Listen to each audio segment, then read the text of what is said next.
Hi everyone, good morning. So, I am a morning person and I love waking up early. So 4:30 मा बाहिर यस्तो देखिरहेको थियो।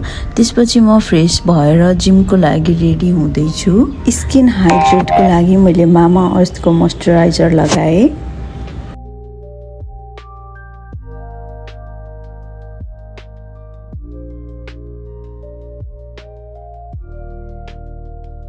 Last 2 to 3 मन्थ्समा मेरो weight एकदमै धेरै गेन भयो। 52 बाट म 61 पुगिसकेको थिएँ। जाने बित्तिकै म पहिला 15 मिनट जति बडी स्ट्रेच गर्छु, जसले हाम्रो लक भएको मसल्सहरूलाई ओपन गर्छ। हामीले कहिले पनि जिम गएर डाइरेक्ट वेट ट्रेन गर्नु हुँदैन, किनकि यसले इन्जर हुने चान्सेस बढी हुन्छ।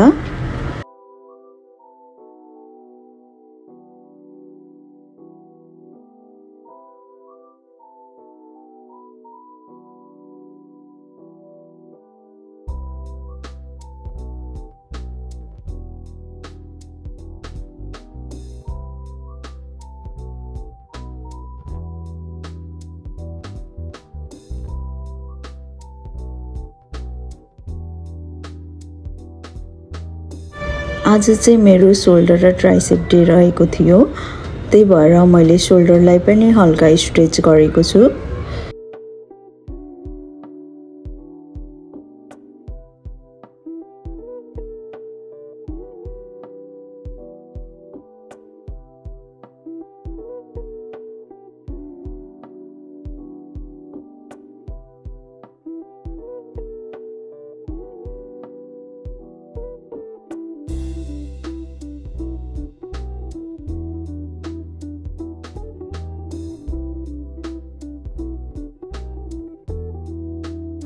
आफ्टर वेट ट्रेन म चाहिँ आसनहरू गर्छु, योगा गर्छु। यो चाहिँ सूर्य नमस्कारम गरेको मैले 10 टाइम्स रिपिट गरेर, अनि हनुमान दण्डहरू यस्तैहरू गर्छु।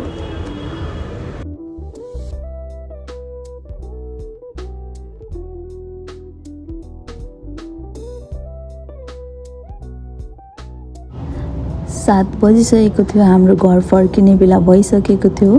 घर फर्किसकेपछि सबभन्दा पहिले म ह्यान्ड वास गर्छु, अनि त्यसपछि आइसले म फेसलाई मसाज गर्छु।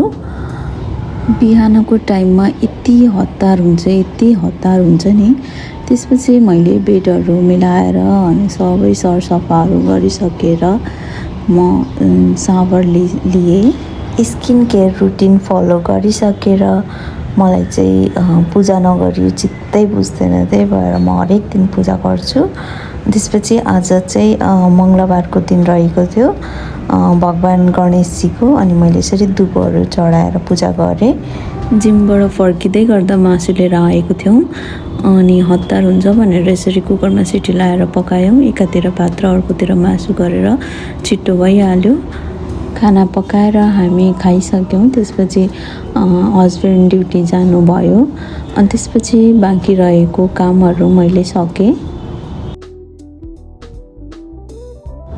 कामहरू सबै सकिसकेर मैले ग्रिन टी लिएँ। त्यही नै रहन्छ मेरो बिहान 4:30 देखि 10:30 को रुटिन। तपाईँहरूको पनि रुटिन के छ सेयर गर्नु होला। हेलो, म बबिता।